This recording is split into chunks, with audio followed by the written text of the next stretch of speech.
Ó, garoto. Então você vai vir aqui, vai clicar no canguru, ó, 729 ativos para você fazer a busca. Então, se você entrar aqui na parte do fórum, você tem todas as informações aqui. Olha quanta coisa legal que o pessoal já está discutindo aqui. Você entra na parte de vídeos, tem aqui, ó, todos os vídeos, os bate-papos da semana, tem, enfim, as informações todas que você precisa. Aqui são os alertas, ó, de comentários nos fundos que você segue. Então, tem bastante coisa aqui, bastante informação que você pode utilizar para montar a sua carteira e fazer a sua busca. E hoje a gente vai usar a ferramenta aqui exemplificando para vocês, né, como a gente vai fazer a análise desses fundos imobiliários aqui depois que a gente conversar. Vamos dar um passo atrás. O que é um fundo híbrido? O fundo híbrido, né, no caso aí, ele pode ser a mistura de qualquer coisa, né? E esses aí que a gente está falando, né, eles estão misturando escritórios, lajes corporativas, com galpões de logística, né? Então, a mistura que eles fazem é essa, né? Com exceção do XP Properties, né, que tem mais escritórios, mas tanto o KNRI, né, quanto o fundo da RBR, o Properties, né, eles têm uma divisão ali entre escritórios e lajes corporativas. E por que eles utilizam essa combinação? E aí a gente vai ver hoje, né, dentro das estratégias, por que utilizar esse tipo de combinação, né? Então, o setor de lajes, ele é um setor que é mais cíclico, né? O que significa isso? A laje pode estar muito bom, né? O setor está bombando, está muito bem, ou pode estar muito mal, né? E dentro dessa ciclicidade toda, né? Que essa vacância aumenta muito, que acontecem ali vários fatos que acabam impactando o mercado, né? Principalmente essa questão de vacância, também existe o lado bom ali que dá para ser feito ganho de capital. Então, você consegue, dentro do ambiente de bolsa, comprar ativos que estão muito baratos, né? Ou em épocas que tem uma vacância muito elevada, você comprar um ativo com um desconto grande e você carregar para mais tempo ali para fazer um ganho de capital interessante. A gente tem que entender que o retorno total disso, né, o dos ativos, é o ganho de capital, né, que ele obteve, mais a distribuição de renda recorrente, né? Então, ao longo do tempo aí, a valorização da cota desse fundo, mais a distribuição de renda que teve, é o ganho total desse fundo, né? Então, quem vai fazer uma análise desses ativos, né, fazer um histórico de análise para trás, você vê o resultado que a gestão entregou em cada um desses ativos e faz as próprias comparações. E aí a gente, falando de logística, né? O logística ele já tem um fluxo bem mais previsível, né? Então, você tem um galpão que está alugado para o Mercado Livre por 10 anos. Né? E aí o cara fica lá 10 anos, ele tem um contrato atípico que ele tem que cumprir, né? E você tem uma renda durante aquele tempo todo, e essa renda ela vai sendo reajustada por um índice que está num acordo, né? Está no contrato entre eles.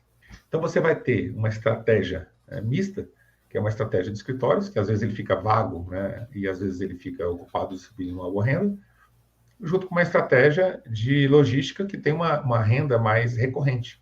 Então, você pode arriscar um pouco mais na parte ali de lajes corporativas, né? Que se você tiver um colchão, né? Um colchão de renda ali mais certa das lajes corporativas. E outros fundos, né? Híbridos, o pessoal também faz isso, né? Então, você tem fundos de papel que tem com CRI e tem FI. Né? Você gira mais a parte de FI, que tem mais liquidez, e mantém mais a parte de CRI. Então, tudo são estratégias ali do mercado e cada gestor, né, ele vai adotar um tipo de estratégia diferente. Então, o caso dos escritórios com lajes corporativas é isso, né? Você tem uma estabilidade na renda vinda dos galpões logísticos e uma possibilidade de ganho de capital bem interessante vindo das lajes corporativas, né? A gente tem época que a laje corporativa está com preço com um desconto elevado. Tem algumas, inclusive, no Rio de Janeiro, né, que está o pior período da história de laje corporativa, com vacância elevada, aquela coisa toda, que está, se você for olhar o valor patrimonial, 25%, 30% do valor patrimonial, né, o preço de mercado das cotas do fundo imobiliário de lajes, né? Então, tem coisa bem díspare, né? Se você sabe, né, analisar bem o mercado, sabe um bom momento de comprar, dizem que todo comerciante bom sabe o momento certo de comprar. Você só consegue vender no preço certo, né? Mas é na hora que você compra que você ganha dinheiro. Então, quem quer fazer ganho de capital, você tem que comprar bem o ativo, né? Então, o gestor profissional, ele está aí para isso, para fazer essa gestão, né, bom? E aí, uma coisa que é importante a gente colocar também, que às vezes fica a pergunta assim, Mas qual a vantagem do fundo híbrido com relação a um fundo específico? Por exemplo, eu tenho um fundo que só tem papel e eu tenho um fundo que ele é híbrido, que tem, por exemplo, tijolo e papel.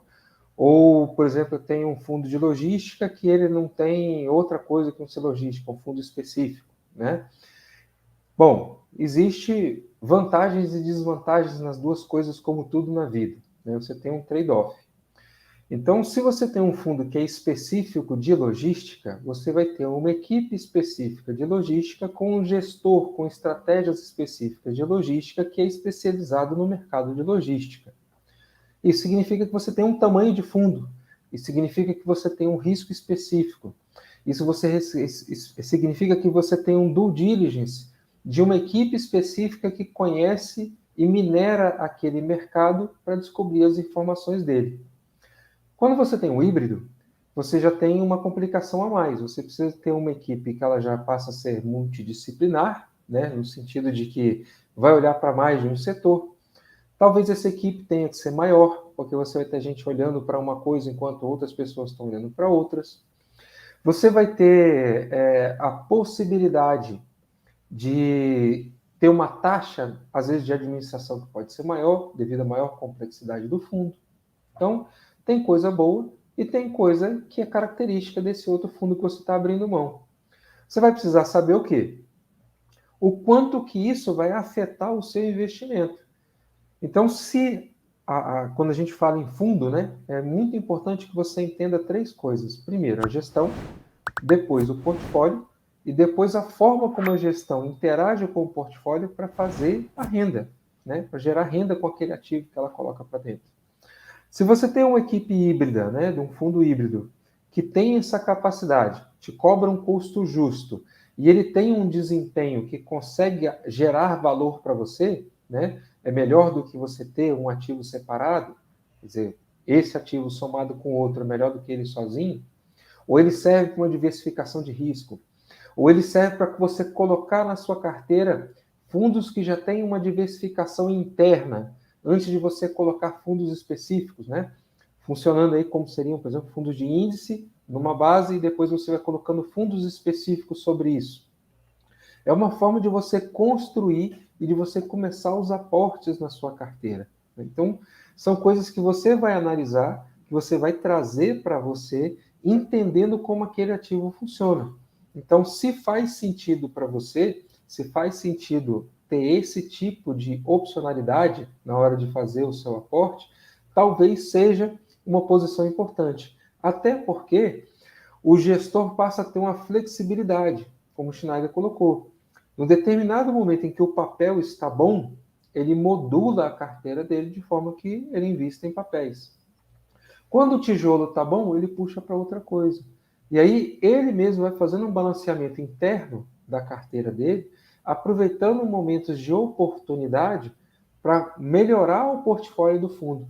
Então, se você tem um fundo híbrido aí, e esse fundo tem uma gestão ativa positiva, né, ele pode ter uma capacidade melhor de geração de renda trabalhando esse portfólio, de forma que ele realize lucro numa ponta e utilize esse lucro que foi feito ali, né, o que retorna depois da distribuição, enfim, o que sobra para ele trabalhar novamente, para melhorar, inclusive, o portfólio do fundo, reciclando esses imóveis, reciclando esses CRIs, né?